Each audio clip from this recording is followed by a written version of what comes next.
का दौरा कर हमारे बहादुर जवानों से मुलाकात की थी। एवं उन्हें यह संदेश भी दिया था कि समस्त देशवासी अपने वीर जवानों के साथ खड़े हैं।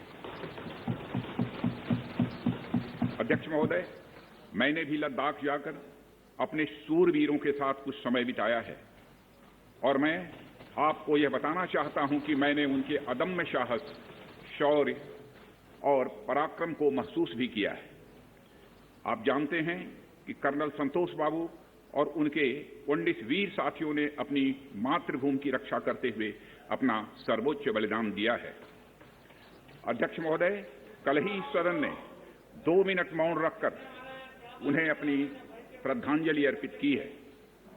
सबसे पहले मैं संक्षेप में चाइना के साथ हमारे बाउंड्री इश्यूज के बारे में बताना चाहता हूं। जैसा कि सदन इस बात से अवगत है कि भारत एवं चीन की सीमा का प्रश्न अभी तक अनरिजॉल्व्ड है। भारत और चाइना की बाउंड्री का कस्टमरी और ट्रेडिशनल अलाइनमेंट चाइना नहीं मानता है। हम यह मानते हैं कि यह अलाइनमेंट वेल एस्टेब्लिश्ड भौगोलिक सिद्धांतों पर आधारित है, जिसकी पुष्टि न केवल ट्रीटीज और एग्रीमेंट द्वारा बल्कि हिस्टोरिक यूजेस के प्रैक्टिसेस द्वारा भी हुई है।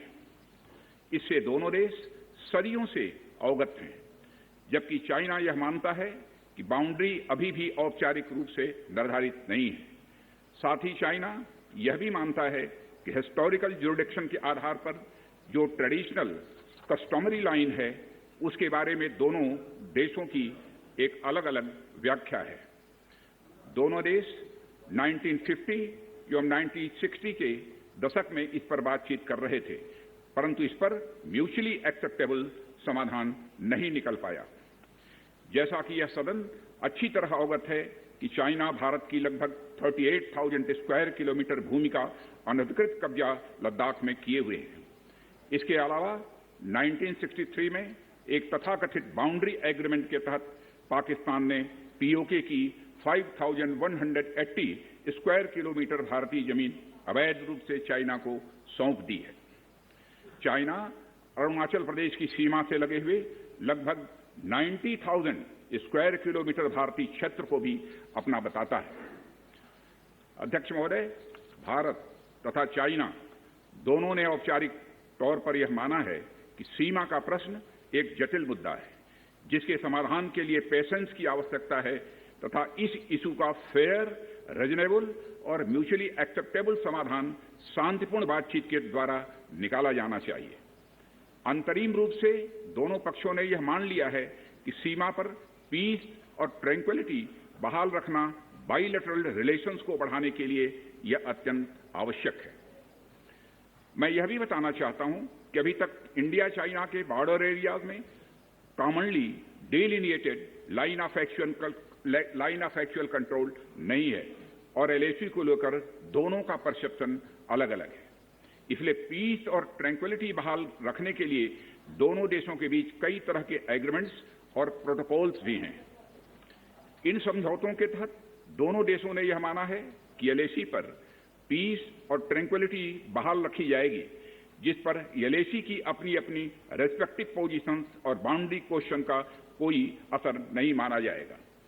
इस आधार पर वर्ष 1988 के बाद से दोनों देशों के बाइलेटरल रिलेशंस में काफी विकास हुआ था।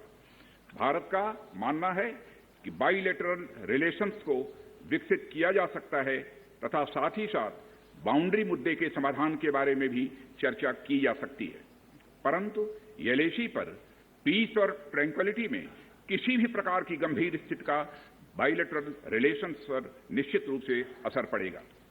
अध्यक्ष महोदय, वर्ष 1993 और 1996 के समझौते में इस बात का जिक्र है कि एलएसी के पास दोनों देश अपनी सेनाओं की संख्या कम से कम रखेंगे।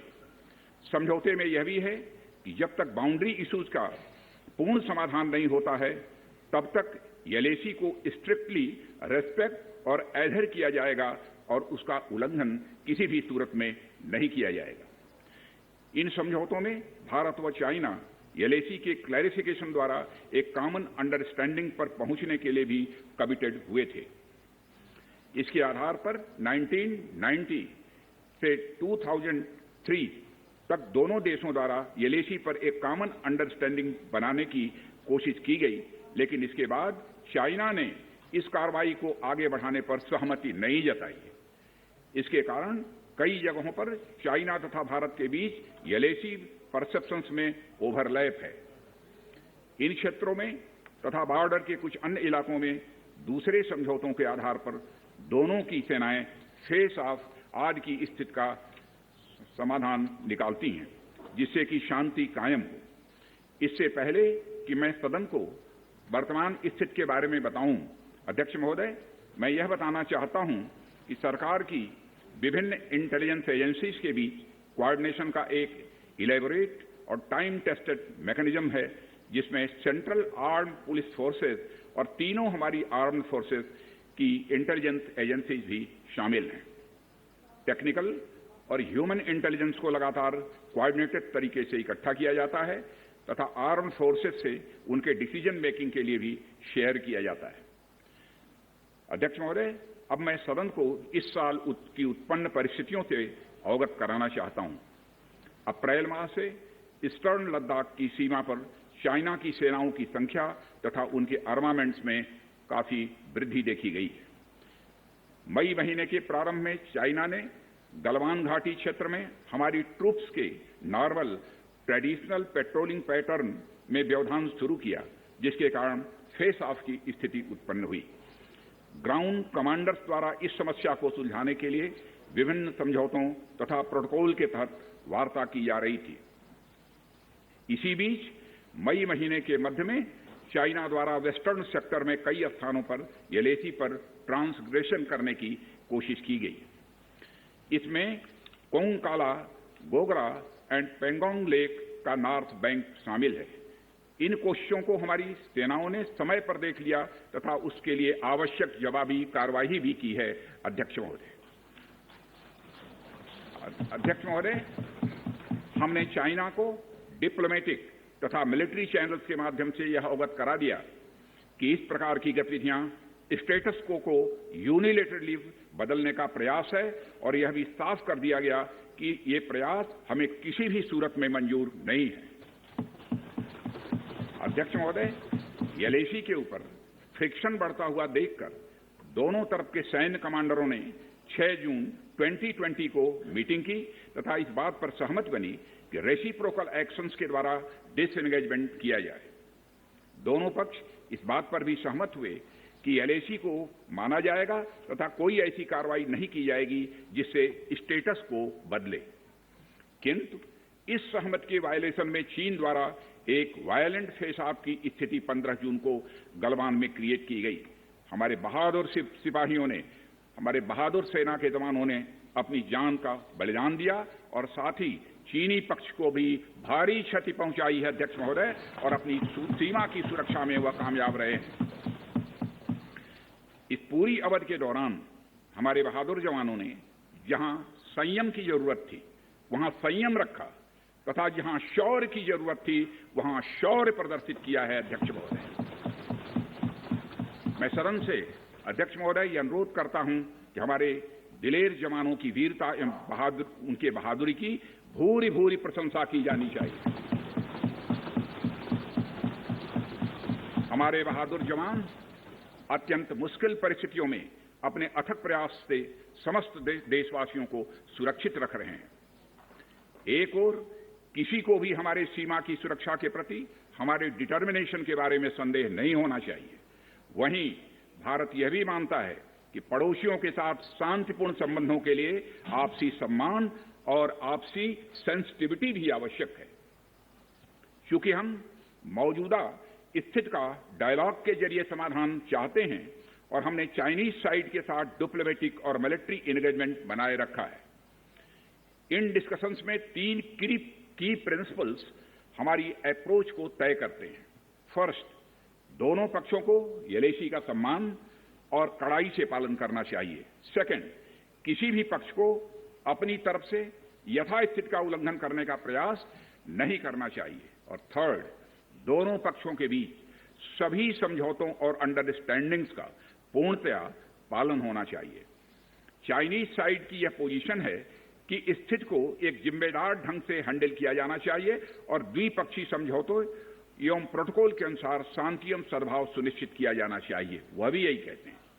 जबकि ये डिस्कशन चल ही रहे थे, चीन की तरफ से 29 और 30 अगस्त की रात को प्रोवोकेटिव सैनिक कार्रवाई की गई, जो पेंगोंग लेक के साउथ बैंक एरिया में स्टेटस को बदलने का प्रयास था।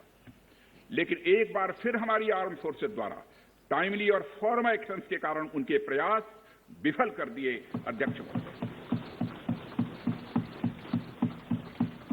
अध्यक्ष महोदय, जैसा कि उपर्युक्त घटनाक्रम से यह स्पष्ट है, चीन की कार्रवाई से हमारे विभिन्न द्विपक्षीय समझौतों के प्रति उसका डिसरिगार्ड पूरी तरह से दिखता है।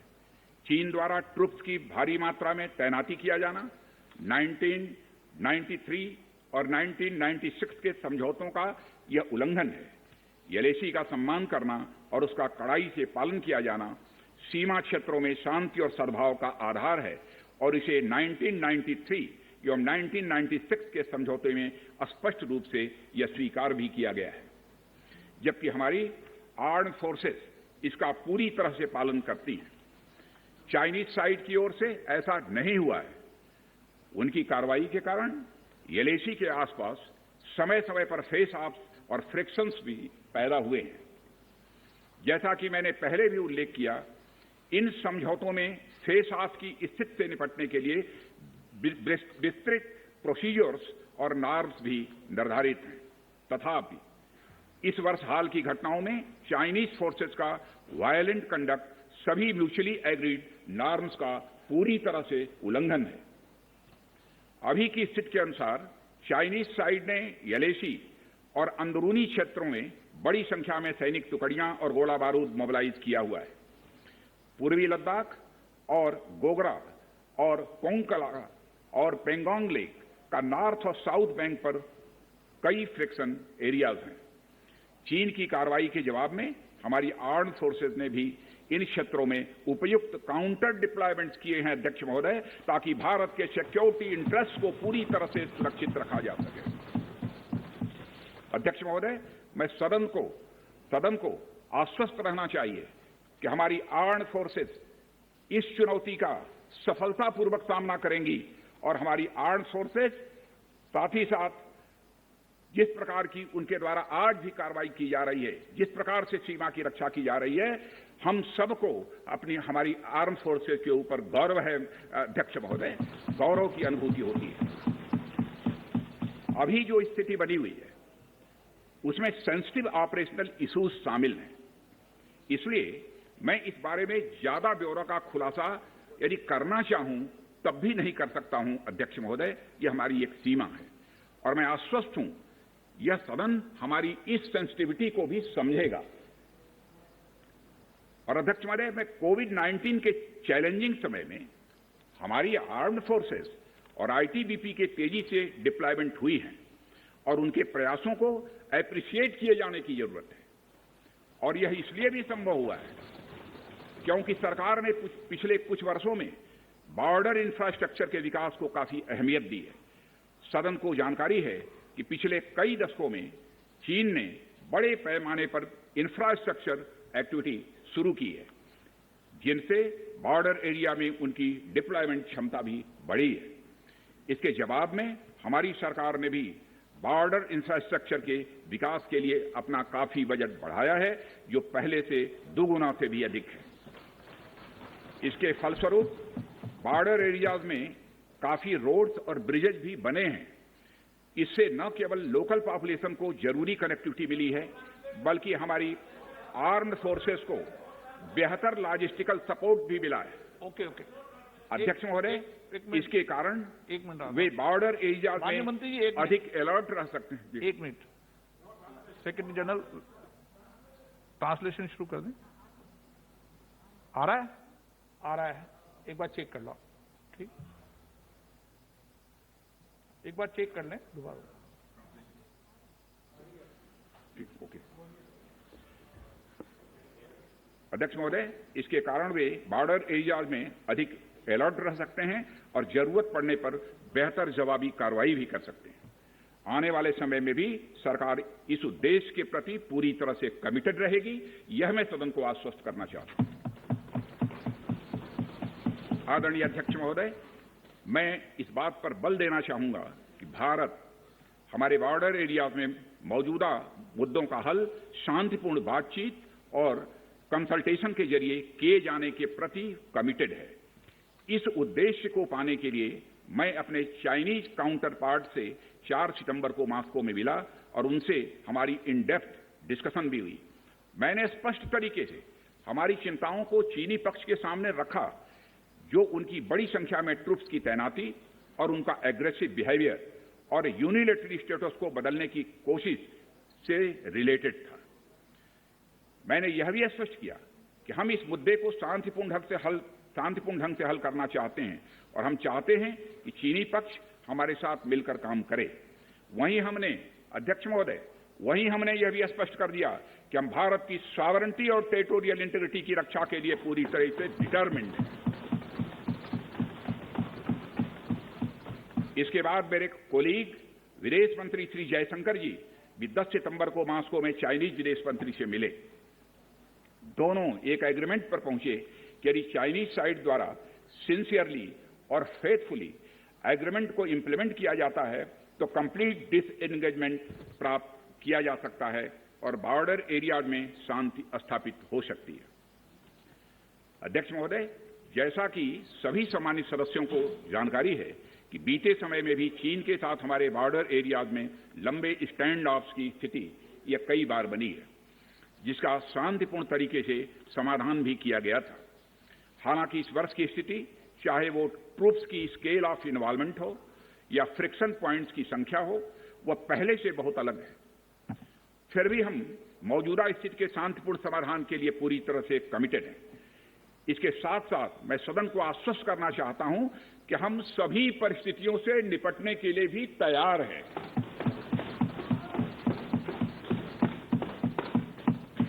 अध्यक्ष महोदय, इस सदन की एक गौरवशाली परंपरा रही है। दोहराना चाहता हूं अध्यक्ष महोदय कि सदन की एक गौरवशाली परंपरा रही है कि जब भी देश के समक्ष कोई बड़ी चुनौती आई है तो इस सदन ने भारतीय सेनाओं की दृढ़ता और संकल्प के प्रति पूरी अपनी एकता और भरोसा दिखाया।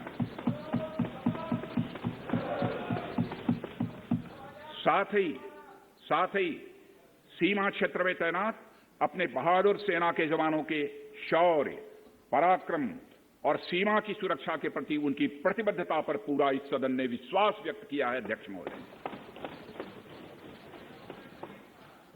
और अध्यक्ष महोदय, मैं आपको यह विश्वास दिलाना चाहता हूं कि हमारे आर्म्ड फोर्सेस के जवानों का जोश एवं हौसला बुलंद है, इस पर किसी को संदेह नहीं होना चाहिए।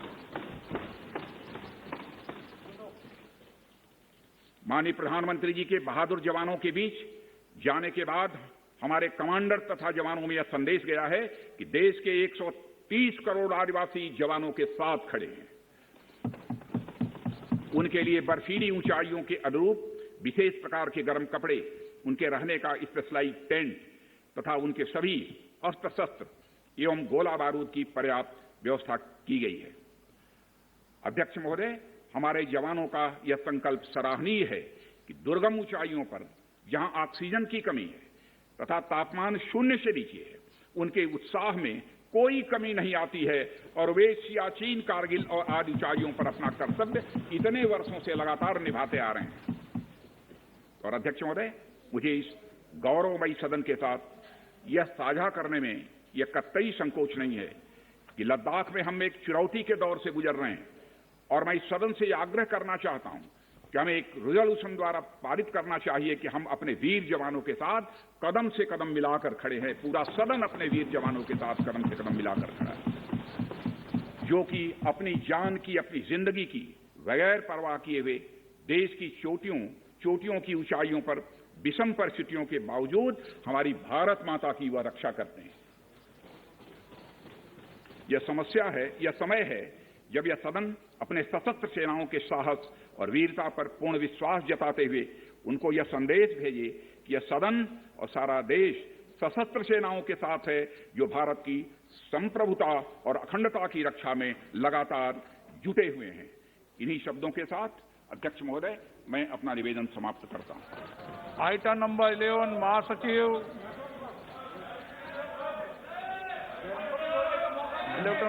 महासचिव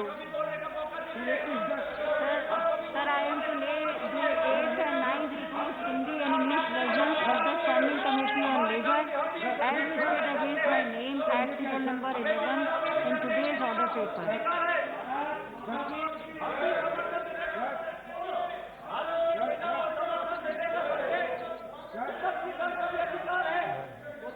आइटम नंबर 13 से अनुराग सिंह।